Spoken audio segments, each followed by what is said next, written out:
ನೋಡಿ, ಪ್ರಿಯಾಂಕಾ ಖರ್ಗೆ ಅವರು ಕೇವಲ ಮಾಧ್ಯಮಗಳ ಮೂಲಕ ಪ್ರತಿದಿನ, ಯಾಕೆಂದರೆ ಅವರು ಸರ್ಕಾರದಲ್ಲಿ ನಿಶ್ಶಕ್ತರಾಗಿದ್ದಾರೆ. ಅವರು ಒಬ್ಬ ಗೃಹ ಮಂತ್ರಿಯಾಗಿ ಕೆಲಸ ಮಾಡೋದನ್ನು ಚೆನ್ನಾಗಿ ಮಾಡೋದನ್ನು ಬಿಟ್ಟು ದಿನ ಬೆಳಗ್ಗೆ ಆದರೆ RSS ಬಗ್ಗೆ ಮಾತಾಡೋದ್ರ ಮೂಲಕ ಸುದ್ದಿಯಲ್ಲಿ ನಾನು ಇರಬೇಕು ಅನ್ನೋಂಥ ಒಂದು ಚಟ ಬಿಟ್ಟರೆ ಅವ್ರಿಗೆ ಒಂದು ರೀತಿ ಅವ್ರಿಗೇನಾದರೂ ನಿಜವಾಗ್ಲೂ, ಯಾಕೆಂದರೆ ನಮ್ಮ DK ಶಿವಕುಮಾರ್ ಅವರು ಏಕಾಏಕಿ ಅವರಿಗೆ ಗೃಹ ಮಂತ್ರಿನೂ ಕೊಟ್ಬಿಟ್ಟಿದ್ದಾರೆ.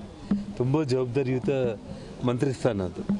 ಸ್ವಲ್ಪ ನಾನೇನಂತಂದರೆ ಅವರಿಗೆ ಒಂದು 15 ದಿನ ಬಿಡುವನ್ನು ಕೊಟ್ಟು ನಮ್ಮ ಬೆಂಗಳೂರಲ್ಲಿ ನಿಮ್ಯಾನ್ಸ್ ಹಾಸ್ಪಿಟಲ್ನಲ್ಲಿ ಪ್ರಿಯಾಂಕಾ ಖರ್ಗೆ ಅವ್ರನ್ನ ಅಡ್ಮಿಟ್ ಮಾಡಿಸಿ ಅವ್ರಿಗೇನಾದರೂ ತಲೆ ಸರಿಯಾಗಿದೆಯಾ ಇಲ್ಲನ ಅನ್ನೋದನ್ನು ನೋಡಿದರೆ ಗೊತ್ತಾಗುತ್ತೆ.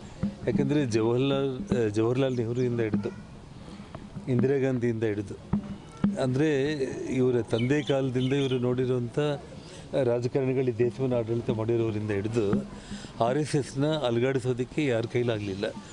ಈ ಪ್ರಿಯಾಂಕಾ ಖರ್ಗೆ ಕೈಲಿ ಏನಾಗುತ್ತೆ ಹೇಳಿ? ಸೊ ಏನೂ ಆಗಲ್ಲ ಅಂತಂತೂ ಗೊತ್ತಿದ್ದು ಕೂಡ ಒಬ್ಬ ಹುಚ್ಚಿನ ರೀತಿಯಲ್ಲಿ ಮಾತಾಡ್ತೇನೆ ಅಂತಂದರೆ ನಾವು ಇದಕ್ಕೇನು ಹೇಳಬೇಕು? ಏನು ದ್ವೇಷ ಅಲ್ಲ, ಅದೊಂದು ಹುಚ್ಚದ್ದು. RSS ಬಗ್ಗೆ ಮಾತಾಡಬೇಕು.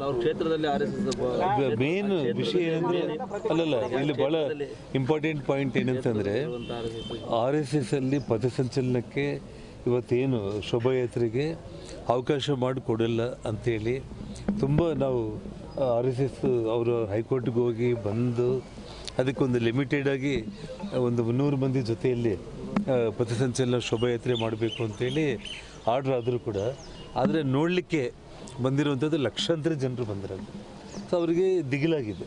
ಅಂದರೆ ಈ ಸಲ ನನಗೆ ಏನಾಗುತ್ತೆ, ನಾನು ಗೆಲ್ತೀನ ಸೋಲ್ತೀನ, ಕ್ಷೇತ್ರ ಕಳ್ಕೊಳ್ತೀನ ಅನ್ನೋ ಒಂದು ಭಯದಲ್ಲಿ ಅವ್ರು ಮಾತಾಡ್ತಾ ಇದ್ದಾರೆ. ಅದರಿಂದ ಅವ್ರಿಗೆ ಇನ್ನೂ ಹೆಚ್ಚಿನ ನಷ್ಟ ಆಗುತ್ತೆ, ಅವ್ರ ಪಕ್ಷಕ್ಕೂ ಹೆಚ್ಚಿನ ನಷ್ಟ ಆಗುತ್ತೆ. RSS ಅಂತಂದರೆ ಇವತ್ತು ದೇಶಭಕ್ತರು, ನಮ್ಮ ರಾಷ್ಟ್ರೀಯತೆ, ಒಂದು ನಮ್ಮ ಸಂಸ್ಕಾರ ಸಂಸ್ಕೃತಿಯನ್ನು ಮಕ್ಕಳಿಗೆ ಕಲಿಸಿ ಒಳ್ಳೆಯ ಹಾದಿಯಲ್ಲಿ ತಗೊಂಡೋಗೋ ಇನ್ಸ್ಟಿಟ್ಯೂಷನ್ನ ಅವರು ಮೆಚ್ಕೋಬೇಕು. ಅವರು ಅದನ್ನು ಬಿಟ್ಟು ಈ ರೀತಿ ಮಾತಾಡ್ತಿರೋದು ದುರದೃಷ್ಟ.